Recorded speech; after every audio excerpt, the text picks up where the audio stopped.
Sports. Mina, who you got? Apparently, I got my arms up, Laura, like this, according to that graphic. This one was hard for me to pick. It's not the prettiest matchup, but I really like what I saw from the Bengals offense in Week 1, and I did not love what I saw from the Bears secondary in Week 1, granted against a very challenging Rams aerial attack. But I think Joe Burrow and his weapons keep it up this week and win in a close one. Give me Speaking Cincinnati. of the Rams, they're playing at Indy. Marcus, who wins? Well, MK, at least you had your hands up and not look like you have a damn Washington football team jersey on.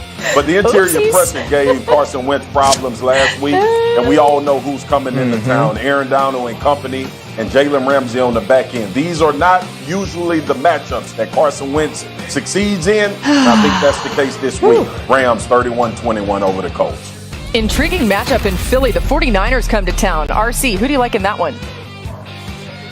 You know what? I wanted to go 49ers, but I'm going with the Philadelphia Eagles, and I'm going 24-20. Now, the run gave Philadelphia a little problem early on in the game. Cordero Patterson, Mike Davis was able to get some yardage for the Atlanta Falcons, and we know what San Francisco wants to do. But I believe in Nick Sirianni. I cannot believe I'm saying that after what I learned from him this offseason. I believe in Jalen Hurts, and I think on the back end with Steven Nelson and Darius Slay on the corners, they can play well on Ayuk and Samuel. Mina. It ain't got to hurt so bad, man. I'm really excited for this game of the three that we just talked about. I think this is the closest one. And I'm really excited to see if this Eagles offense is for real. You know, if obviously we know they have very good offensive line. I think they'll be more challenged this week than they were against the Atlanta defensive line. Absolutely. San Francisco is, I don't know if they're cursed or what with these injuries. Now Dre Greenlaw's not playing. Jason Verrett's out for the season.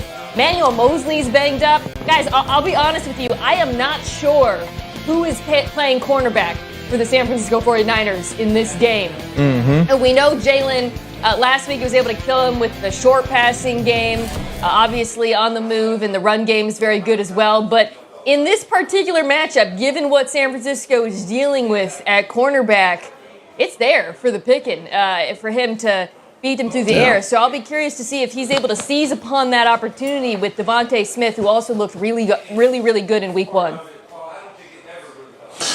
Well, y'all know if the Eagles go in and win this game, I'm going to have to come on this damn show and say they're the best team in the NFC East. And I don't feel comfortable doing that, okay? You don't have to. I'm looking forward to this. You don't have to. I'm looking forward to this one because I want to see if that zone read option still has the type of effectiveness that it had against the Atlanta Falcons. Listen, we all know the Atlanta Falcons are not world beaters. And Mina just mentioned some guys that are out for the San Francisco 49ers, especially Dre Greenlaw. But Fred Warner is still in the middle of that defense. And I want to see if Nick Sirianni and Jalen Hurts can be as effective with that run, zone read, run pass option. And if it's not there, can Jalen Hurts do it with 3 and 5 and 7 step drops?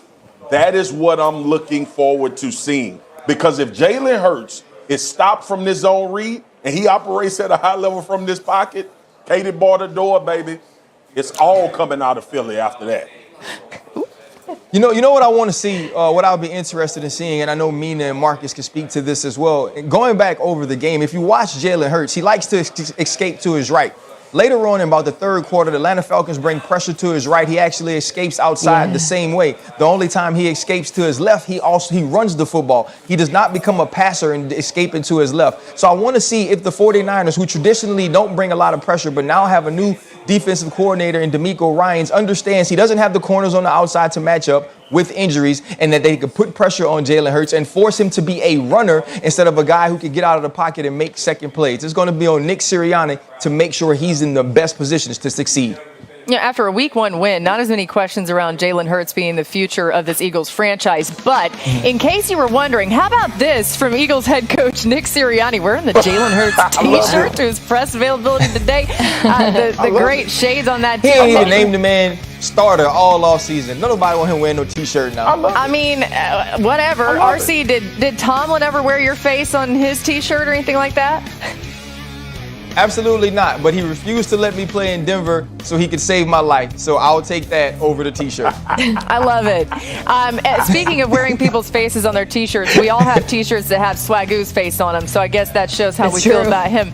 Let's get Field Yates back in here to give us his DraftKings daily fantasy lineup. Field, who made your roster this week? Well, first of all, Laura, I was wearing my Swagoo shirt earlier today. I had a great show that I was on in the morning. Let's get to my DraftKings lineup, and we're going to start here by mentioning Allen Robinson. You're getting a bit of a discount on him at just $6,200 because of a quiet performance last week. Well, there's a big difference between last week, Jalen Ramsey, and this week. The Bengals group of cornerbacks, Chidobe Awuzie, and still no Trey Waynes in Cincinnati. So this should be a very busy week for Allen Robinson, who, by the way, is the only player in the NFL with back-to-back seasons of 150 or more targets.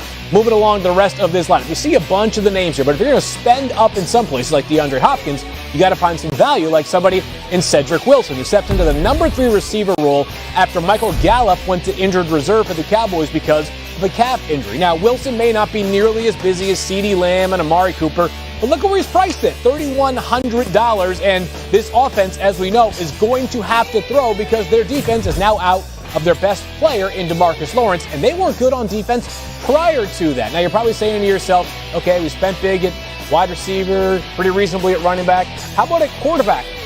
Teddy Bridgewater. And I love the matchup here for Teddy Bridgewater going up against the Jacksonville Jaguars, who last week, they got pierced by Tyrod Taylor, who has inferior pass catchers to what Teddy Bridgewater has, even without Jerry Jeudy for the next 4 to 6 weeks. He's priced at just $5,400. They go to Jacksonville. He was sharp last week. I expect Teddy Bridgewater to have a great week in week 2 and to keep that job because, as we know, coming into the season, despite the fact that he was named the starter, a lot of us, including me, wondered how long would he remain the starter in Denver. At some point, maybe it'll be Drew Lock, but for now, he's in my lineup and a great chance here to make you some money every single. We want Taylor Heineke money this week, Laura. That's what we're going for in our DraftKings lineup for week 2.